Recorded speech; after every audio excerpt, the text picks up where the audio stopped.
প্রকৃতপক্ষে মুসলমান নয়। যদি মুসলমান হতো কশ্চিনকালে একজন মুসলমান আর একজন মুসলমানের গায়ে হাত তুলতে পারে না। কথা ঠিক না বেঠে? সম্মানিত উপস্থিতি, আমি বর্তমান অন্তর্বর্তীকালীন সরকারকে অনুরোধ করতে চাই, দয়া করে মেহরবানি করে ইসলামী ইতিহাস দেখুন।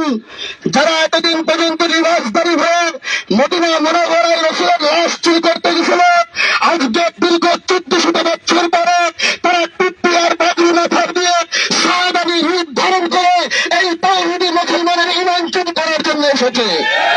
অতএব তাদেরকে আপনারা একই তাবলীগী সাথী মনে করে আগাম জামিন না দিয়ে তাদের টুঙ্গির ময়দানে আমার মুসলমানের ভাইয়ের রক্ত খনন করেছে, অতি সত্তর তাদেরকে বিচারের আওতায় আনুন। যদি আপনারা তাদেরকে বিচারের আওতায় না আনেন, আরেকটা ঘটনা আপনাদের সামনে জানাই দিই। কোন ব্যক্তি যদি বিড়াল পোষে, ওই বিড়ালকে যদি বাসে বসে আদর করায় খাবার দেয়, 2 দিন পরে দেখবেন আঁটুর উপরে বসে, 3 দিন পরে দেখবেন ঘাড়ের পরে বসে, চতুর্থ দিনে দেখবেন মাথায় গিয়ে প্রস্রাব করে দেয়। কথা ঠিক না বেঠে?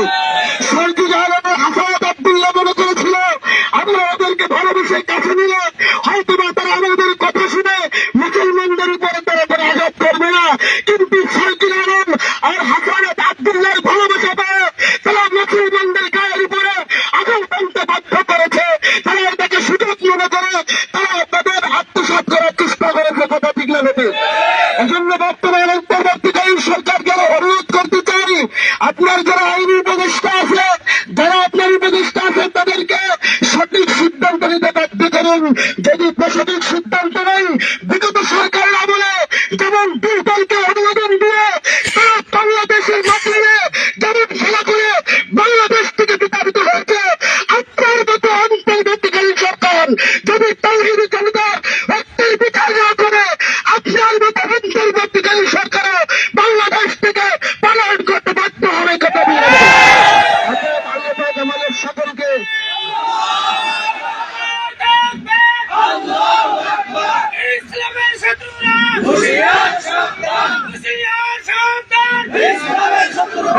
আমি আপনাদের সকলের কাছে কঠোরভাবে দোয়া কামনা করছি। বাংলাদেশের অন্তর্বর্তীকালীন সরকারকে আল্লাহ পাক সৎ বুঝ দেওয়ার তৌফিক দান করুন। সকলে বলে আমিন। সম্মানিত উপস্থিতি, এ পর্যায়ে বক্তব্য নিয়ে আসছেন জনাব হযরত মাওলানা শহীদুল্লাহ কাশিয়ানী।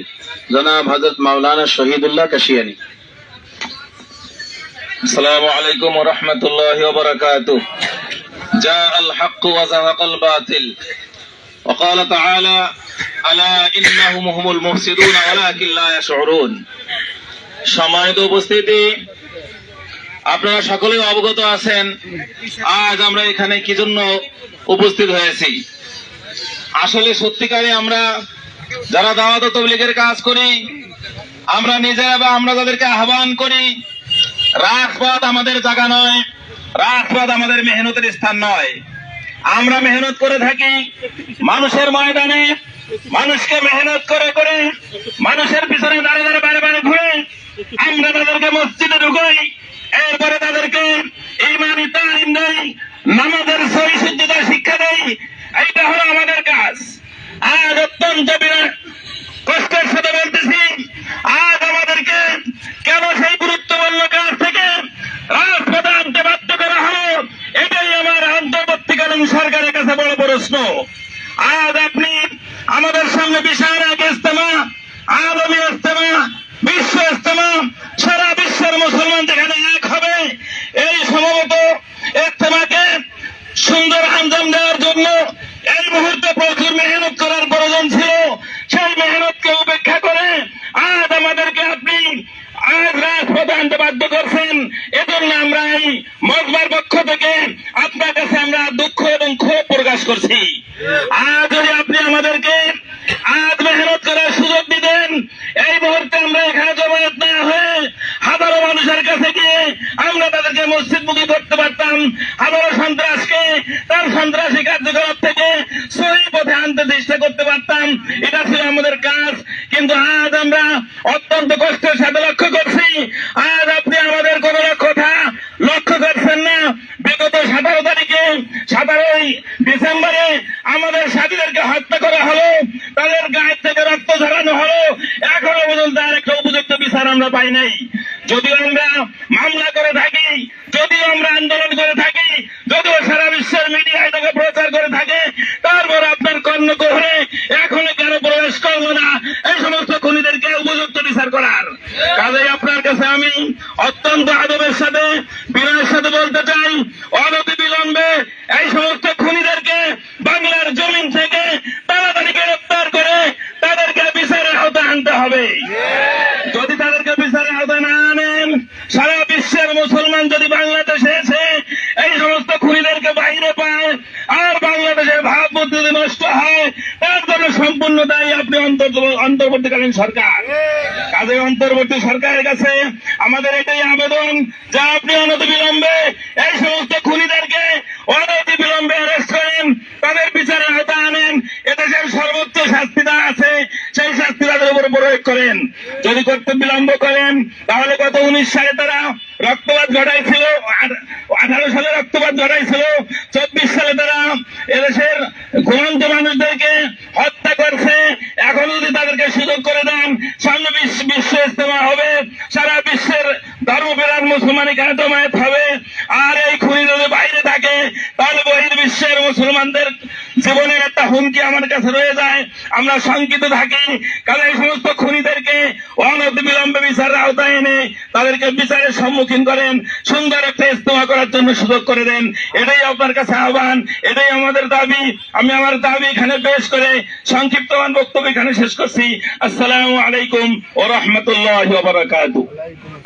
যারা বক্তব্য দিবেন তাদের দৃষ্টি আকর্ষণ করে বলছি, যেহেতু জুমার পরে সমস্ত মানুষ এইভাবে দাঁড়িয়ে দীর্ঘ টাইম থাকতে পারবে না, অল্প সময়ের মধ্যে আমাদের বিক্ষোভ সমাবেশ শেষ হবে। এজন্য মেহেরবানি করে 2 মিনিটের মধ্যে আপনার বক্তব্য শেষ করার জন্য সবিনয় অনুরোধ করছি। এ পর্যায়ে বক্তব্য নিয়ে আসছেন জনাব হযরত মাওলানা লুৎফুর রহমান সাহেব দামাত বারাকাতুহুল আলিয়া, মুহাদ্দিস, কোট মসজিদ মাদ্রাসা, গোপালগঞ্জ। আলহামদুলিল্লাহ রাব্বিল আলামিন ওয়াসসালাতু ওয়াসসালামু আলা সাইয়্যিদিল মুরসালিন ওয়া আলা আলিহি ওয়া আসহাবিহি আজমাইন। আম্মা বাদ, আউযু বিল্লাহি মিনাশ শাইতানির রাজীম। বিসমিল্লাহির রহমানির রহিম। ফাসআলু আহলায যিকরি ইন কুনতুম লা তা'লামুন। আমি উপস্থিত মুআজ্জাজ মুসলমানদের কাছে একটা প্রশ্ন করছি, সেটা হলো এই যে প্রত্যেকটা বিষয়ের অভিজ্ঞ লোক থাকে। যেরকম ডাক্তারি পড়ে ডাক্তাররা, ইঞ্জিনিয়ারের পরে ইঞ্জিনিয়াররা, ঠিক এরকম ভাবে ইসলামের ধারক ও বাহক, ইসলাম বোঝে কারা? যারা আলেম তারা।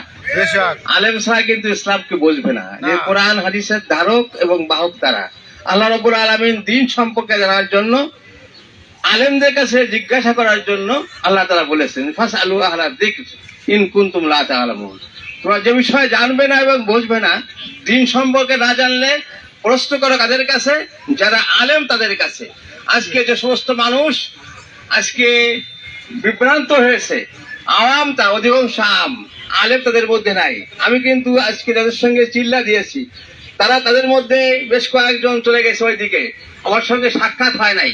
আমি প্রশ্ন করতে চাই, আজকে যদি একজন আলেম ছাড়া গায়রে আলেমের কাছে দিনের কোনো মাসআলা, দিনের কোনো কিছু প্রশ্ন করা হয়, সে জবাব পারবে? পারবে না। কাজেই একজন নৌকা যখন আমরা বাস দিই, তখন যে হাল ধরে, তারা কি বলে? হালুয়ে বলে, হাল ধরে। হাল ধরে যে সে সঠিকভাবে হাল ধরতে না পারে, নৌকা সমস্ত লোক নিয়ে ডুববে, একা সমস্ত লোক দিয়ে ডুববে। ঠিক এরকম ভাবে যদি দিন সম্পর্কে যে না জানে, যিনি নেতৃত্ব সে দেয়, তখন সে তো মরবেই, উপরন্ত সবাইকে নিয়ে মরবে। আজকে আমরা প্রতিবাদ করতেছি সেই জন্য যারা আজকে সাদিয়ানি, যারা আজকে তাবলীগে বিভ্রান্তের মধ্যে রয়েছে, তাদেরকে আমরা এই কথাই বলতেছি, ভাই আপনারা কিন্তু বুঝতেছেন না, বুঝলে কিন্তু কাজ করতেন না বুঝে করতেছেন। আজকে আমার সঙ্গে আমার ভাই অনেকে জিজ্ঞাসা করছে কি করছে, বুঝি না। এই আমাদের দায়িত্ব এইটা, শুধু ওলামায়ে কেরামের নয়, যে সমস্ত লোক তাবলীগের সাথে আছে, সঠিক পথে আছে, সঠিকভাবে বোঝে, তারা প্রত্যেককে বুঝাবে, ভাই ভ্রান্তি এইটা। কোরআনের একটা আয়াতকে, একটা অক্ষরকে অস্বীকার করলে কি ঈমান থাকে না? আর সাফ সাফ অনেক অনেক মাসআলা এবং কোরআনের অনেক হুকুমকে সে উল্টো বলেছে। কাজেই উল্টো বললে তার ঈমান থাকে না। একজন নায়েব, একজন বেমেনের নেতৃত্ব দেওয়ার কোনো ক্ষমতা ইসলামের নাই। আল্লাহ রাব্বুল আলামিন আমাদের প্রত্যেককেই সঠিক বুঝে উলামায়ে কেরামের সঙ্গে মিলে থাকার তৌফিক দান করুন, আমিন। সম্মানিত উপস্থিতি, এ পর্যায়ে বক্তব্য নিয়ে আসছেন জনাব হাজী শাফাত হুসাইন সাহেব, সুরা সদস্য, গোপালগঞ্জ জেলা মারকাজ। আসসালামু আলাইকুম ওয়া রাহমাতুল্লাহি ওয়া বারাকাতুহু।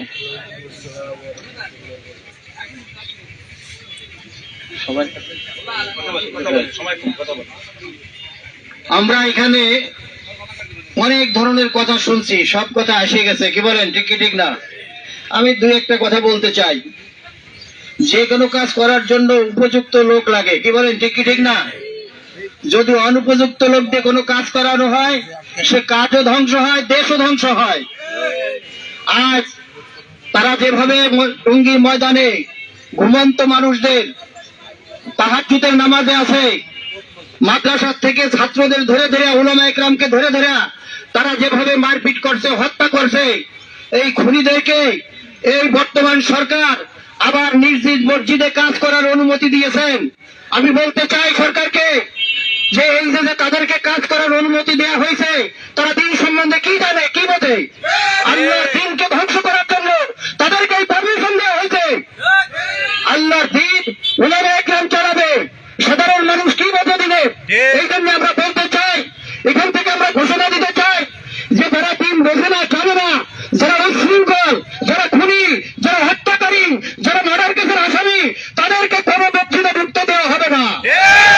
বাংলাদেশ সরকারের কাছে আমি দাবি করতেছি যে জোরদার করে তাদেরকে এইভাবে হুকুম দেওয়া হোক যে তারা সংশোধন না হওয়া পর্যন্ত তারা কোনো মসজিদে যাইয়া দিনের কোনো কথা বলতে পারবে না। এবং আমরা এটা বলতে চাই যে এই যে খুনিরা, এই খুনিদের বাংলাদেশে প্রচলিত নিয়ম অনুযায়ী সর্বোচ্চ সাজার ব্যবস্থা ঘোষণা দিয়া সরকার বিচার করুন।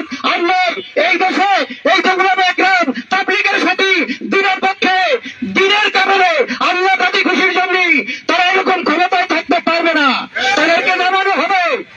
যে দেশে সুন্দর ভালো চালাবে তাদেরকেই ক্ষমতায় বসানো হবে। এরকম বহু সরকার আসছে আর গেছে, কি বলে, ঠিকই ঠিক না? ক্ষমতার মালিক কে? আল্লাহর দিন নিয়ে বাড়াবাড়ি করলে আল্লাহ তারা একে বরদাস্ত করবেন না।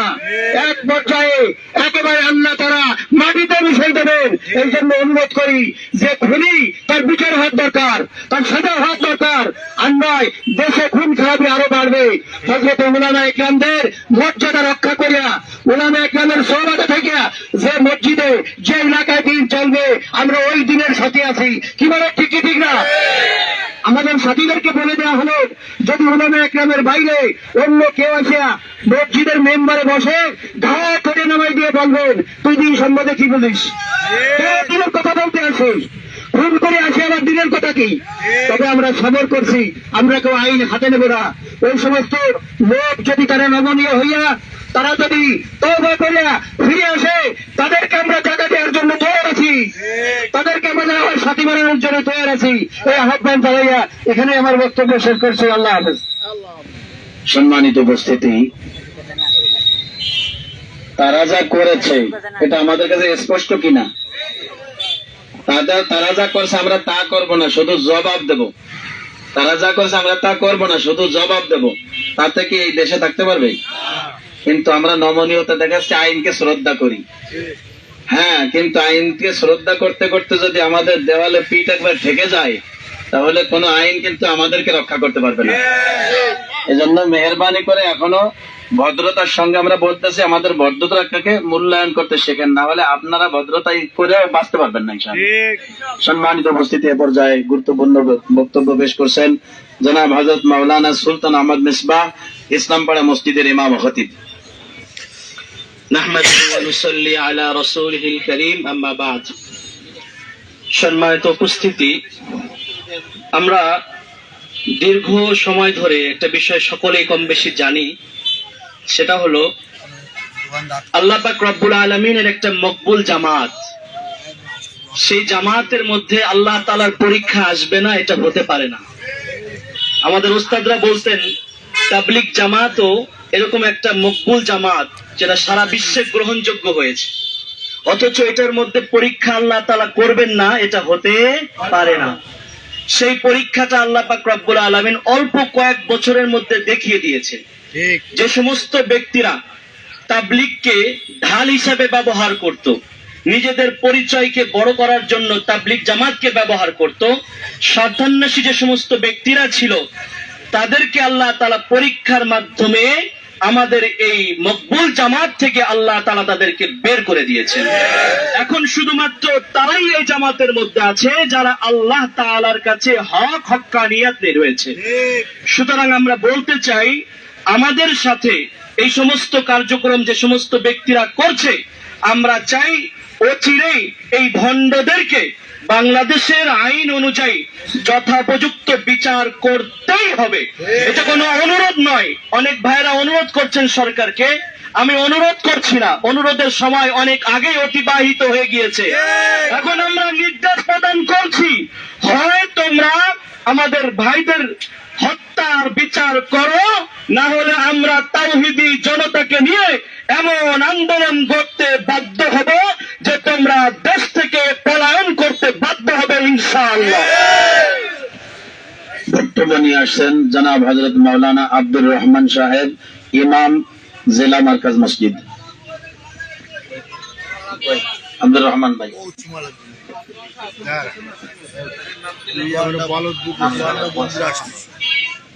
দ্রুত আসি ভাই। বক্তব্য নিয়ে আসছেন জনাব হযরত মাওলানা রবিউল ইসলাম সাহেব, টঙ্গীপাড়ার প্রতিনিধি। আলহামদুলিল্লাহ, মোহতারাম হাজিরিন, আমি সংক্ষিপ্ত একটা কথা বলতেছি।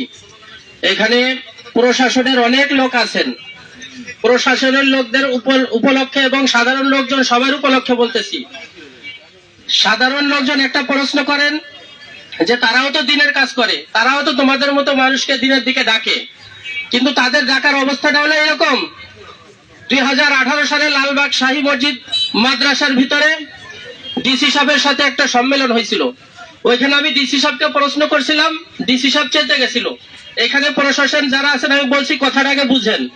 বলছিলাম যে 1 বছর আগে আমরা এলিফ্যান্ট রোডের ভিতরে পুলিশকে ছিনতাই করতে দেখছিলাম, জনগণ ধরে পুলিশকে ধরছিল।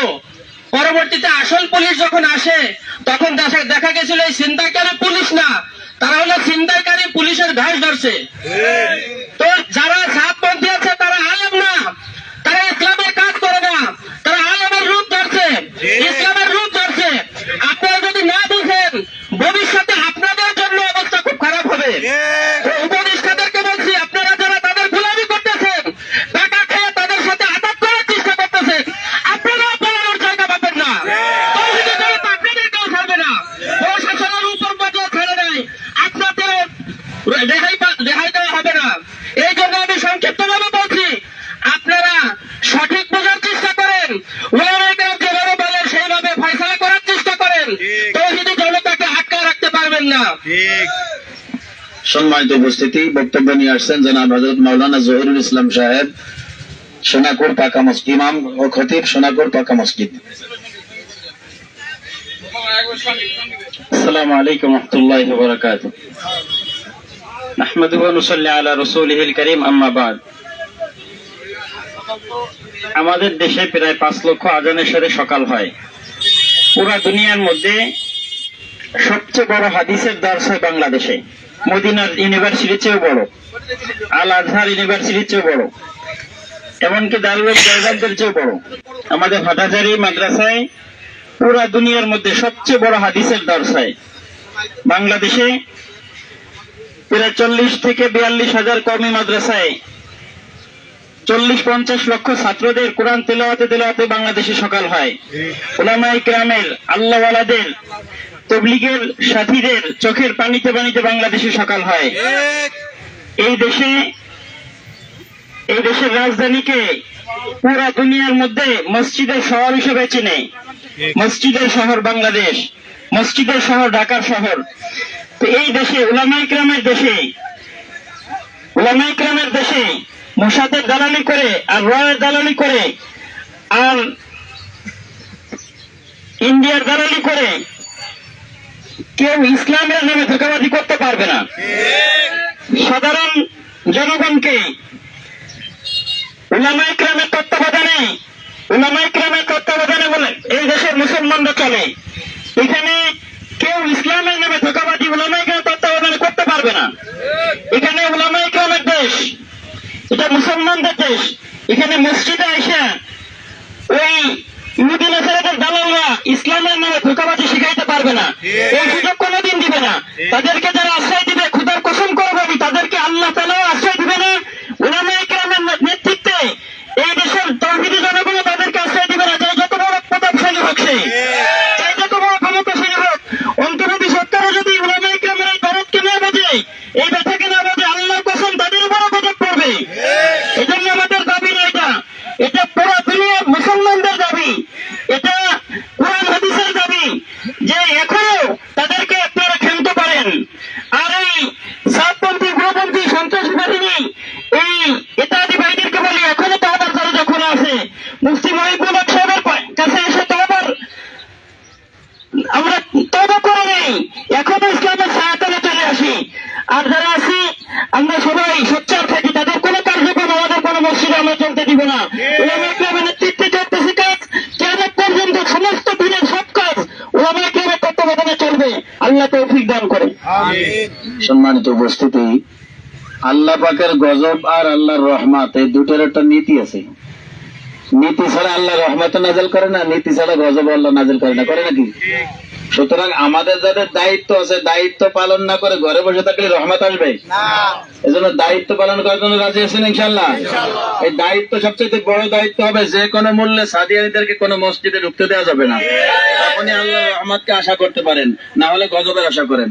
সম্মানিত উপস্থিতি, ইমানে সোচ্চার থাকবো সবসময়ের জন্য, আল্লাহ তৌফিক দান করে। এরপর যায় বক্তব্য নিয়ে আসছেন জনাব হযরত মাওলানা ওমর ফারুক রহমানী সাহেব, দামাত বারাকাতুহুল আলিয়া। আলহামদুলিল্লাহি ওয়া কাফা ওয়া সালামুন আলা ইবাদিহিল্লাযিনা ইসতাফা, আম্মা বাদ।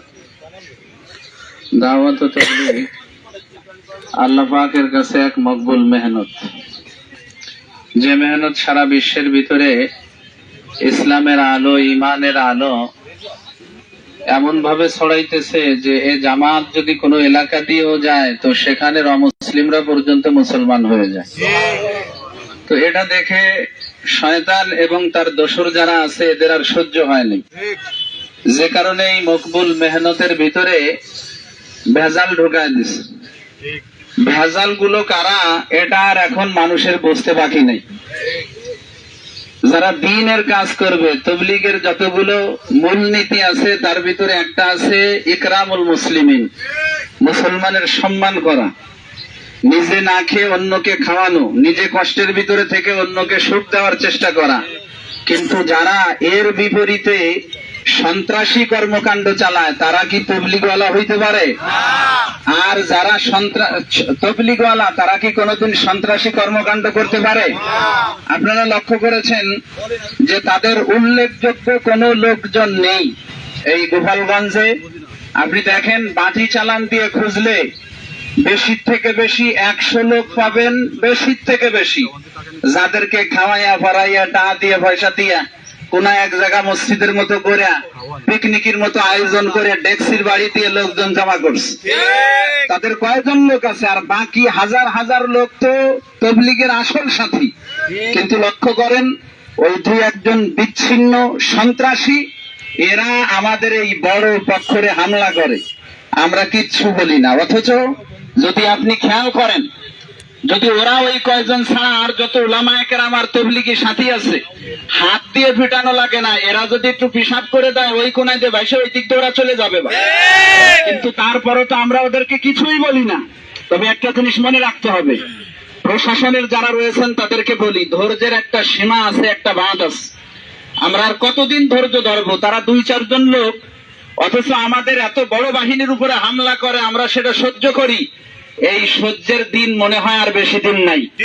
এখন যদি তারা আমাদের গায়ে হাত তুলতে যায়, আমরা এদেশে দেখেছি যে আসলে প্রকৃতপক্ষে কোনো বিচার হয় না। যারা মজলুম তারা সবদিন মজলুমই থেকে যায়। সরকার দেখি যে জালেমের পক্ষেই কাজ করে। এই জন্য আমরা আপনাদেরকে বড় বিনয়ের সাথে বলতে চাই, আপনারা ওদের বিচার করেন আর ওদেরকে সতর্ক করেন। ওরা যদি এবার আমাদের গায়ে হাত তুলতে আসে তো যা করার দরকার আমরা ইনশাল্লাহ তাই করব। নবীজির জামানায় এক লোক আর এক লোকের হাতে আঙ্গুলে কামড় দিছে, যে লোক আঙ্গুল টান দিছে, আঙ্গুল টান দিলে ওই লোকের দাঁত ভেঙে গেছে।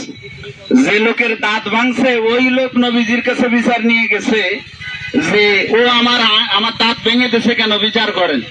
নবীজি বললেন, তুমি তার হাত খান রে নিয়ে কামড়াবা, আর সে কি হাত খান আরো মুখের ভিতরে ঠেলবে যে আরো কামড়াও? আমাদের ওই মায়ের খাওয়ার দিন শেষ। আপনারা সঠিক বিচার করেন। যদি বিচার না করেন তো এদেশের তৌহিদি জনতা জানে যে প্রশাসন ছাড়াও কিভাবে মানুষকে সোজা করতে হয়, এটা মুসলমানের জানা আছে। এই জন্য আপনারা সঠিক বিচার করেন এবং ওদেরকে তবলিগ থেকে বহিষ্কার করেন। ওদেরকে এদেশে কাজকর্ম যেন ওরা চালাইতে না পারে, এর জন্য যথাযথোপযুক্ত ব্যবস্থা নিন। আল্লাহ তাআলা সকলকে বোঝার তৌফিক দান করুন। আমিন। সম্মানিত উপস্থিতি, সময় আর নেব না, আমরা একটু বিক্ষোভ মিছিল করব। অনেক ওলামা একরাম এখানে উপস্থিত আছেন, যোগ্য ওলামা একরাম, তাদেরকে বক্তব্য দেওয়া দরকার।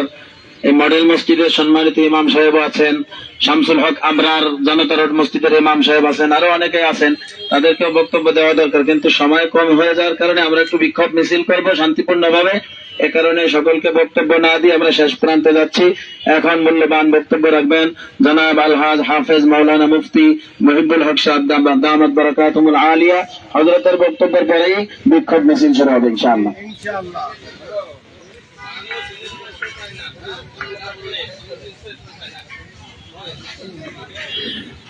হুজুর অসুস্থ তো, এই জন্য অল্প সময়ের মধ্যে ছেড়ে দেব। বিসমিল্লাহির রহমানির রহিম, হামিদান ওয়া মুসাল্লিয়ান ওয়া মুসাল্লিমান, আম্মা বা'দ। ফা'তাবিরু ইয়া উলিল আবসার। আল্লাহ পাক রব্বুল আলামিন দুনিয়াতে ইবাদত শিক্ষা গ্রহণ করতে বলছেন, আর যথোপযুক্ত বিচার আল্লাহ পাক করতে বলছেন। আজকে বিচার নাই বিধায় এই সমস্ত সন্ত্রাসী কাণ্ড এগুলো বাড়তেছে। যদি যথাযথ বিচার যদি হতো এগুলো হতে পারতো না। রাসূল সাল্লাল্লাহু আলাইহি ওয়াসাল্লামের জামানায় কোরআনী শাসন ছিল বিধায় দুর্নীতি অপরাধ এগুলো আমরা অবসর হতে পারে নাই, মানুষ শান্তিতে বসবাস করতেছিল। আজকে আমার দেশে আইন আছে, আইনের প্রয়োগ নেই, আইনের লোক আছে কিন্তু আইনের ব্যবহার নেই। আজকে আমরা সরকারকে কথা অনুরোধ করতে চাই, সরকারকে কথা প্রশাসন অনুরোধ করতে চাই, আজকে অন্যান্য সমস্ত মার্ডারের সেগুলো বিচার হয়। আজকে যদি 18 তারিখে যে টঙ্গীর ময়দানে ঘুমন্ত লোকদের উপরে যেভাবে হত্যা করা হয়েছে, তাদের উপরে যেভাবে হামলা করা হয়েছে, এটা যথাযথ বিচার যদি করা না হয় এই ধরনের আরো অনেক বাড়তে থাকবে। দেশ তখন বিশৃঙ্খলার দিকে ধাবিত হবে, যেটা দেশের জন্য কখনো কল্যাণ বয়ে আনবে না। সুতরাং যারা এগুলো করছে আপনাদের কাছে তার লিস্টটি যথাযথ সকলের লিস্ট নাম আপনাদের কাছে আছে, তাদের সকলকে বিচার সম্মুখীন করে দেশকে শান্ত করার চেষ্টা করেন। ওয়া আখিরু দাওয়ানা আলহামদুলিল্লাহি রাব্বিল আলামিন। নাসরুম মিনাল্লাহি ওয়া ফাতহুন করিব। ইনশাআল্লাহ এখন মিছিল হবে, সামনের দিকে আমরা